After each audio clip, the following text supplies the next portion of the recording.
Salut à tous et bienvenue de nouveau sur la chaîne. On se retrouve cette semaine pour une nouvelle vidéo car ce week-end j'étais à la première manche du championnat de France de super motard au circuit de Nevers-Manicourt. C'est parti, je vous emmène avec moi.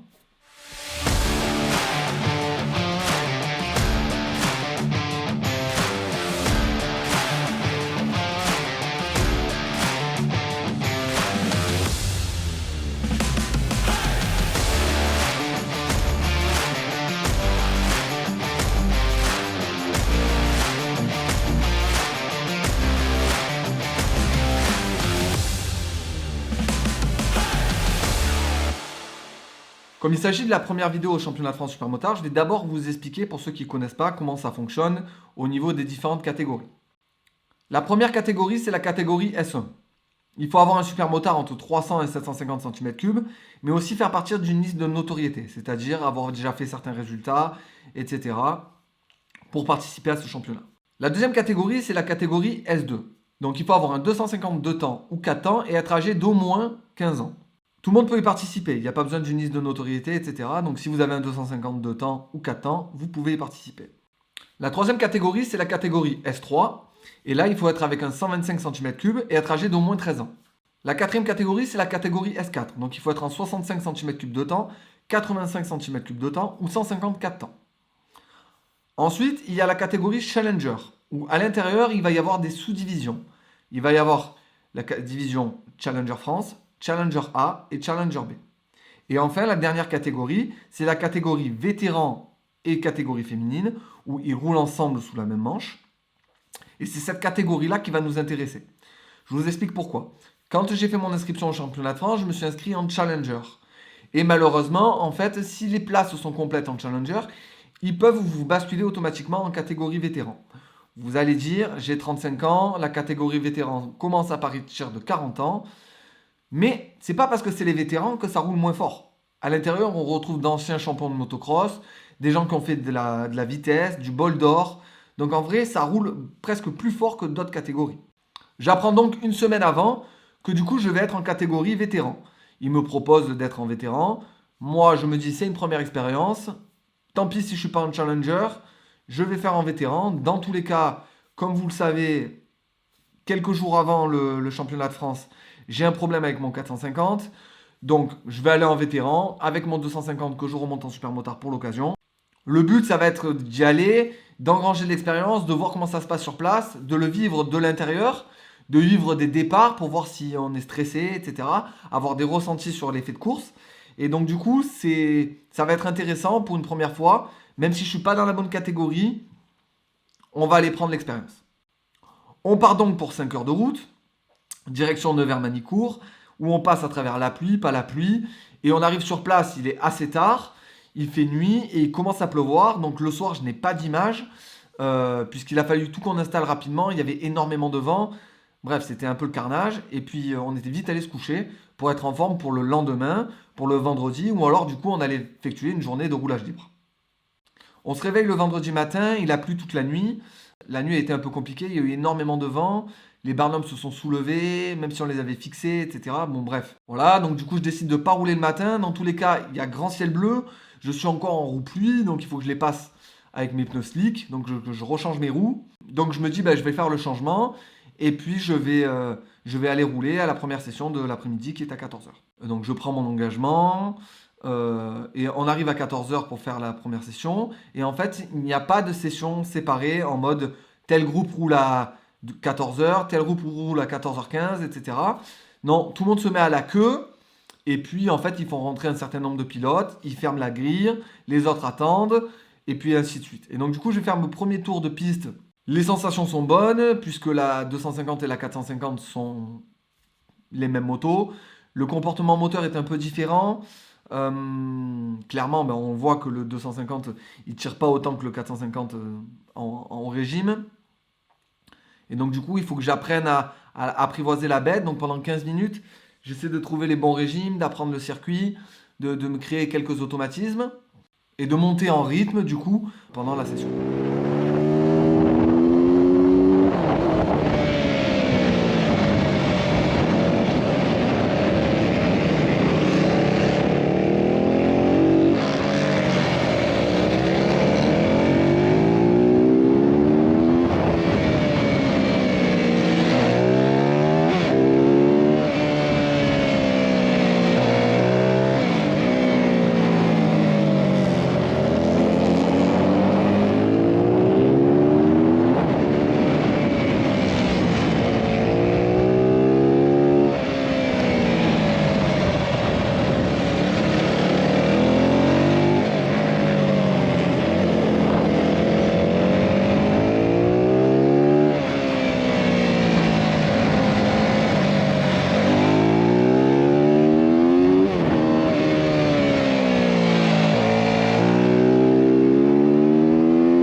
sors de la session, content.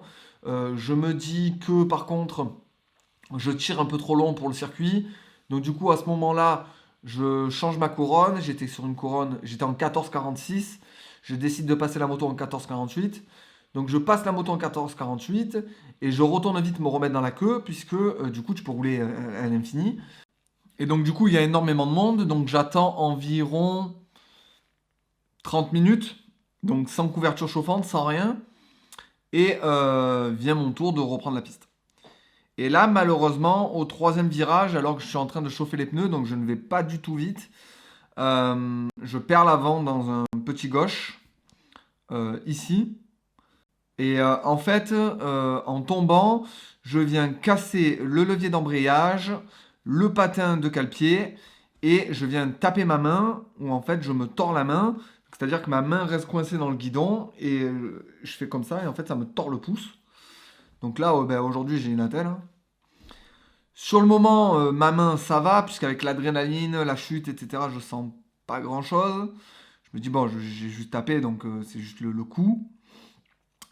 La moto, elle, ne peut plus redémarrer puisqu'en fait sur le 250 et le 450 CRF de mon année, on est obligé d'embrayer pour pouvoir démarrer. Et donc là, le levier est cassé à l'embase. Donc du coup, je peux même pas redémarrer. Donc du coup, session terminée. Il faut que je pousse la moto pour rentrer au stand. Là, il faut savoir qu'en fait, logiquement, donc il est environ 15 heures. À 17h30, il faut amener la moto au contrôle technique et passer le contrôle administratif. Et donc là, je commence à faire le tour un peu des grosses structures autour de moi, des gros teams, pour savoir s'ils n'ont pas des leviers de rechange. Et bon, là, j'ai que des réponses négatives. Donc je me dis, du coup, il faut trouver une solution. Je regarde sur Internet, je vois qu'il y a un Dafimoto à 15-20 minutes de là où je suis, donc à côté du centre de Nevers. Et je me dis, bon, je prends la voiture, j'y vais. Je vais m'acheter les leviers qu'il faut parce que sinon je ne vais pas pouvoir passer le contrôle technique. Donc je fais l'aller-retour, je monte la nouvelle cocotte entière sur la CRF et je trouve un système pour rattacher la protection cale-pied, donc avec des riselants. Bref, je m'en sors et donc du coup là on peut aller au contrôle technique. Alors, vous allez me dire le contrôle technique c'est quoi? Le contrôle technique réside en plusieurs points. Le point classique, il vérifie le bruit de la moto, donc 114 décibels. Moi je suis en pot d'origine sur les deux motos, donc logiquement ça passe, il n'y a pas de problème. Même si j'avais installé un petit dB killer à l'arrière, on ne sait jamais, puisque j'avais pas fait de test son sur cette moto. Donc petit dB killer à l'arrière pour voir bien, et puis le sonomètre. Ensuite, il vérifie que vous avez bien freiné les vis d'étrier de frein et les vis de vidange, et aussi bouchon de radiateur, où à l'intérieur il faut enlever le liquide de refroidissement et mettre de l'eau, donc de l'eau déminéralisée, c'est parfait. Comme ça, il n'y a pas de calcaire et tout, il n'y a pas de problème. Ensuite, une fois que vous avez fait ça, vous allez au contrôle administratif.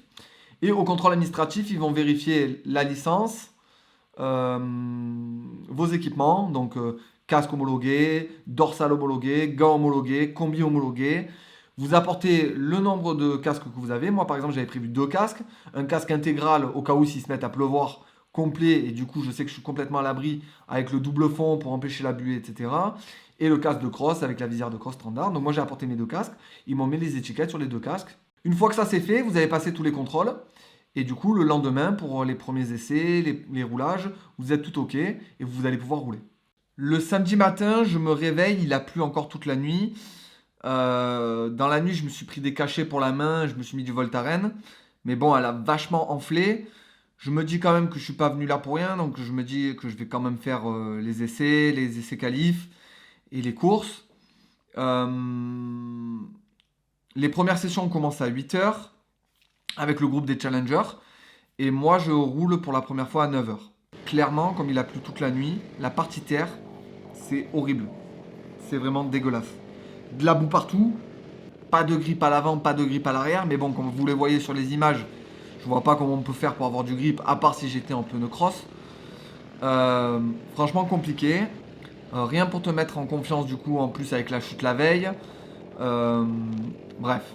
Les essais chrono ont lieu ensuite à 13h30, donc la piste a eu le temps un peu de sécher puisqu'il fait soleil. Et avec le nombre de passages des motos, ça a commencé à créer des ornières, à tasser la terre à certains endroits. Par contre, si vous allez en dehors de la trace, ça reste très très gras. ça glisse. Bref, faut rester dans la trace. Donc je fais les essais chrono et je me qualifie 34 sur 36. Franchement, c'est pas ouf, c'est nul même. Mais bon, avec ma main, etc. C'est pas une excuse, mais bon, j'avais mal, donc on essaie de faire au mieux qu'on peut. Avec le 250, ma main, bref, je ne trouve pas d'excuse, mais on fait du mieux qu'on peut. La première course a lieu à 17h30, donc là, comme je vous ai dit, la piste a séché toute la journée. La partie terre est vraiment en bon état, donc c'est vraiment roulable. Et il faut toujours pas sortir de la trace. Comment ça se passe? On a un tour de reconnaissance ou un tour d'essai, et ensuite le départ est donné. Donc là, clairement, moi, j'ai pas plus de pression que ça. Je me sens bien. De toute façon, je sais que je vais pas pouvoir faire un gros résultat avec tout ce qui m'est arrivé. Mais on y va confiant, positif, et on va essayer de faire du mieux qu'on peut avec ce qu'on a. De toute façon, moi, c'est toujours ma politique sportive. J'ai toujours essayé de faire du mieux et de me battre jusqu'au bout, même si je sais que je gagne pas, ou etc. Toujours essayer de faire du mieux possible. On se met en place sur la grille, et puis à l'extinction des feux, tout le monde met gaz, c'est parti. Donc là, je démarre de l'arrière du peloton, on me voit avec le numéro 535. Et en fait, dans le premier virage vers la gauche, celui où j'étais tombé la veille, une moto va tomber. Et du coup, ça va me permettre de me faufiler, de grappiller des places. Et dans la terre, d'autres personnes vont tomber. Donc là, en fait, je ressors 30e de la partie terre. Puisque j'ai doublé des gens dans le Capharnaüm que c'était dans la partie terre. Et puis je vais continuer à faire ma course tranquillement. Bon, on voit sur les images que je suis pas forcément en confiance. Le 2,50 c'est vraiment compliqué à gérer comparé au 4,50. Je peux pas faire d'erreur. Mais bon, écoutez, c'est le but de prendre le maximum d'expérience, le maximum d'infos. Clairement, j'étais à l'aise dans la partie terre. Et je me faisais remonter sur la piste. Donc ça prouve que l'entraînement que j'ai eu en motocross, enfin le peu d'entraînement que j'ai eu en motocross durant l'hiver, ça m'a quand même servi. Et voilà. Je vais finir cette course 34e sur 36. Au final, la place que j'avais au début de la course. Et bah écoutez, on fait comme on peut. C'est une première. Et voilà. En sortant de la course, la moto est dans un état catastrophique, tellement que je vais démonter la roue avant et la roue arrière pour pouvoir enlever toute la boue qui s'est accumulée sur la moto. Et dans la soirée, il va commencer à se remettre à pleuvoir, et quand on va se coucher, il repleut, donc on sait que le lendemain, ça va être le bordel. Le dimanche matin, on se réveille, le paddock est dans un état catastrophique, il y a de la boue de partout. Bref, ma session est à 11h30, c'est la dernière course du week-end. Il y a plein de participants qui font pas les courses d'avant, qui renoncent, puisque la partie terre est dans un état encore catastrophique et que la piste, bon, clairement, c'était pas du super motard, c'était quasiment du flat track. Mais bon, je me dis, on est là pour kiffer, même si je le fais doucement. Je suis venu là pour rouler. De toute façon, rien à perdre, on y va. Bon, je m'excuse pour la GoPro là, elle a un problème, je sais pas pourquoi la stabilisation ne marchait plus. La course va être lancée, je démarre, je fais pas un bon départ. Mais encore une fois, je vais essayer de me faufiler. Donc là, déjà, je me mets à l'intérieur de celle qui était sur ma gauche. Et elle va rester bloquée dans le paquet qui est à l'intérieur. Je commence à faire l'extérieur, donc du coup, ça va me permettre de doubler déjà celle qui était derrière moi. Et là, des personnes vont choisir de se mettre sur les traces à droite, alors que, étant donné que c'est complètement trempé, je me dis, il faut rester dans la trace, dans les ornières. D'ailleurs, ça se voit que ça tombe. Et je vais réussir à doubler comme ça plusieurs personnes. Entre la première bosse, en redescendant de la deuxième table où c'était extrêmement gras. Je vois que les gens sont bloqués à gauche, donc je me dis, allez, faisons l'intérieur. Je m'envoie à l'intérieur. Et je trouve une grosse trace que j'avais vue autour de repérage. Hop, je m'incline dedans. Et ça me permet de doubler deux motos. Donc franchement, je suis plutôt content de la manœuvre. Là, du coup, je peux pas me mettre à la trace extérieure. Donc je vais chercher l'extérieur et je remets gaz. Bon, là, c'est une vraie patinoire dans tous les sens. Il n'y a aucune traction. Et surtout, l'avant part dans tous les sens. Et donc voilà, donc l'état de la piste. Durant toute la course, je me dis juste une chose.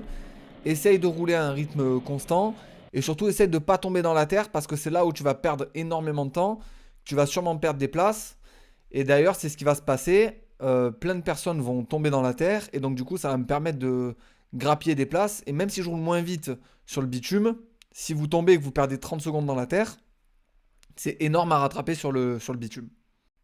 À la fin de la deuxième course, je finis donc P22 à la 22e place. Et donc je suis plutôt content puisque avec ma main, avec le fait que ce soit pas ma moto que j'utilise tout le temps, c'est quand même un bon résultat. Et du coup, ça me permet de remonter à la 30e place du général au cumul des deux courses. Si je dois faire un bilan du week-end, déjà j'ai grave kiffé. Malgré le fait que je sois tombé le vendredi, malgré le fait que ce soit pas ma moto, j'ai déjà kiffé être là-bas. L'ambiance sur le paddock est quand même cool. Ça permet de rencontrer plein de gens, de parler de notre passion tous ensemble. Et ça, c'est vraiment un bon point. La deuxième chose que je dirais, c'est que pour une première, eh ben, j'ai pas choisi la plus facile. Les conditions étaient un peu quand même chaotiques. Entre la pluie, le fait qu'il fallait changer les pneus, rechanger les pneus, passer en slick, passer en pluie, toutes les 5 minutes. Bref, c'était chiant. Qu'on savait pas, vu que la météo faisait que changer, si on allait rouler sous la pluie. Et donc du coup, il fallait la pluie, ou s'il fallait rester en slick. C'était quand même compliqué à anticiper. J'ai passé vachement de temps dans le week-end à faire de la mécanique, juste à changer les roues, quoi. Niveau sensation, ben, le fait que j'ai beaucoup roulé cet hiver en motocross, je me suis pas senti pénalisé dans la partie terre, malgré le fait que ça soit le carnage, avec la boue qu'il y avait. Et ça, c'est plutôt un bon point. Je suis plutôt content. Ça prouve que quand on s'entraîne, ça sert quand même à quelque chose. Maintenant, là où je suis pas content, c'est sur le bitume. Clairement, j'étais pas en confiance. Peut-être dû à ma chute du vendredi, mais avec la terre, etc. Franchement, je trouve pas que j'ai roulé correctement. J'aurais pu mieux rouler. La semaine d'avant, je m'entraînais à Belmont sous la pluie et franchement, j'étais super à l'aise. Alors que là, j'étais vraiment crispé et j'arrivais rien à faire. Pour conclure, je dirais quand même que j'ai pris vachement de plaisir durant ce week-end. C'était quand même un objectif que je m'étais fixé depuis un an de participer au championnat de France. Donc il fallait faire toutes les démarches pour s'inscrire, s'entraîner pour pas arriver à être trop ridicule. Je suis content d'avoir vécu cette expérience et franchement, je vous encourage tous à le faire puisque être dans une situation de course rajoute un petit stress, même si moi je ne l'ai pas trop ressenti, mais ça rajoute quand même une bonne pression et c'est quand même très cool de se tirer la bourre avec d'autres personnes. J'espère que cette vidéo vous aura plu. N'hésitez pas à vous abonner à la chaîne pour voir tout le contenu qu'il y a dessus, pour ne pas louper les prochaines vidéos. Likez cette vidéo, la commenter, me dire si peut-être vous étiez avec moi en session, ou si vous aussi vous rêvez dans le futur de faire une course. Moi franchement c'était un objectif, je suis content de l'avoir atteint. Je suis content de vous expliquer comment fonctionnait un week-end de course. J'espère que vous serez avec moi sur les prochaines et je vous dis à très bientôt.